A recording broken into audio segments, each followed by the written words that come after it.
February 2026. The global housing market hits a wall. For 3 years, you were told to wait. You were told, date the rate, marry the house. You were told a crash was coming. Economists said that when rates hit 6%, prices had to break. Gravity has to work, except it didn't. By early 2026, mortgage rates settled at 6.3%. Prices didn't collapse, they just froze.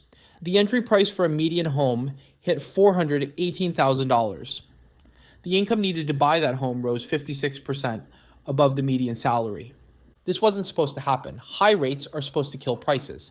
Instead, high rates killed the market. Here's what actually happened. While you were waiting for a crash, the market transitioned.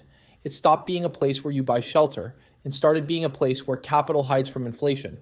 We didn't fix the housing crisis, we structuralized it.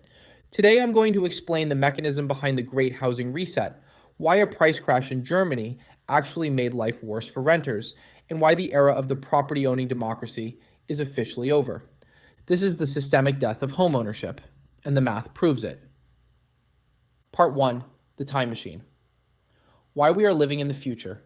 To understand why you can't buy a house in 2026, you have to look at what we did in 2021. Between 2020 and 2022, central banks held rates near zero. We flooded the system with cheap money. Mortgage rates hit 3%. This didn't just make houses affordable for a moment, it broke the timeline. We front-loaded demand.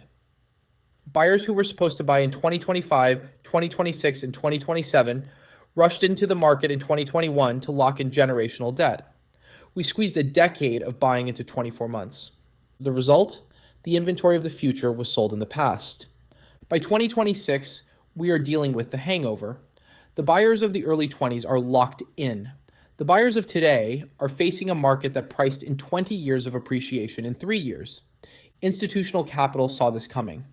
They stopped viewing homes as shelter and started viewing them as bonds with roofs.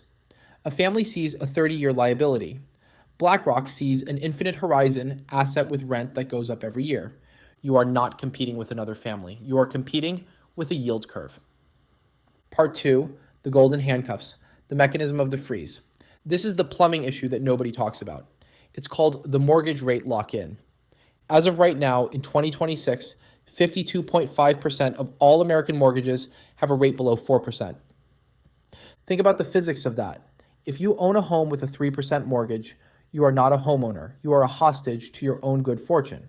Trading that 3% rate for a 6.3% rate on a new house doesn't just raise your payment, it doubles your interest cost. The Mortgage Bankers Association calls this the lock-in effect.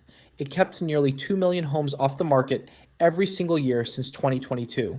The natural churn of the market, where a family sells a starter home to buy a bigger one, has seized up. The ladder is broken because nobody can afford to step off the rung they are standing on. This created a floor under prices. Sellers don't have to sell, they have cheap debt. So inventory stays low, prices stay high, and you stay renting. Part 3, the math they're hiding. Why you feel poor. Let's stop using percentages, let's use raw dollars. This is the math that makes the American dream mathematically impossible. In 2026, the median price of a new home is roughly $413,000. At a 6.3% interest rate, the income you need to buy that home comfortably is $121,674. The actual median household income? $84,763. There's a $37,000 gap. That is not a gap you close by skipping Starbucks. That is a structural chasm. Let's run the life of a 35-year-old earning $80,000 a year, a good salary. You buy that median home, you put 10% down, your mortgage is $2,200. But add the 2026 reality, insurance premiums are up 57%, property taxes are up, utilities are up, your real monthly housing cost is $3,100. Your take-home pay is $5,200. You have $2,100 left. Now pay for health insurance, pay for your car, pay for daycare, which averages $1,500 a month. You are insolvent before you buy groceries. This isn't lifestyle creep. This is the housing multiplier. For every extra dollar housing eats, it destroys discretionary spending. The economy is literally choking on its own rent. Part 4, the global trap Canada versus the world. Is this just an American problem? No, but the pain is distributed differently. Look at Canada. The Canadian model is failing faster than anywhere else.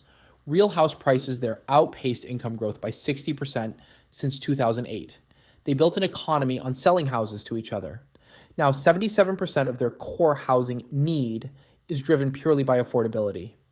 Now, look at Germany. They are the rentership society. In 2024, German home prices actually fell 7%. Did that help? No, because nobody built new apartments. When prices fell, construction stopped. Rents surged by 7.7%. The price correction didn't make housing cheaper. It just made landlords more powerful. There's only one exception, Singapore. In 2026, Singaporean flats are still attainable. Why? Because the government controls the supply. They launch 50,000 units every 3 years. They don't wait for market signals. They treat housing as infrastructure, not a casino. The lesson: you can have affordable housing, or you can have housing as a speculative asset. You cannot have both. Part 5, the subscription society. The end of ownership. So where does this end? The great housing reset of 2026 isn't leading to a crash. It's leading to a transformation. We are moving from an ownership society to a subscription society. Look at the rise of build to rent. In 2026, nearly 7% of all new multifamily construction is built specifically to be rented, never sold. Developers have realized that selling you a house is a one-time transaction. Renting you a house is a recurring revenue stream that can be packaged and sold to a pension fund. They don't want you to own the asset. They want you to subscribe to the zip code. This creates a split reality. Group A, the haves, boomers and Gen X, who bought before 2022. They have 3% rates, massive equity, and the wealth effect. Group B, the have-nots, Gen Z and millennials, facing a permanent rental trap. The wealth transfer everyone talks about, the $84 trillion moving from boomers to the next generation, it's not going to the median worker. It's going to the top 10%. It's a hereditary housing market. The only way to buy a house in 2026 is to inherit the down payment from someone who bought one in 1990. The verdict: the dream isn't dead, it's just gated. Home ownership has been repurposed. It is no longer the foundation of the middle class. It is a luxury good, a status symbol, and an inflation hedge for the upper crust. For everyone else, the mechanism is working exactly as designed.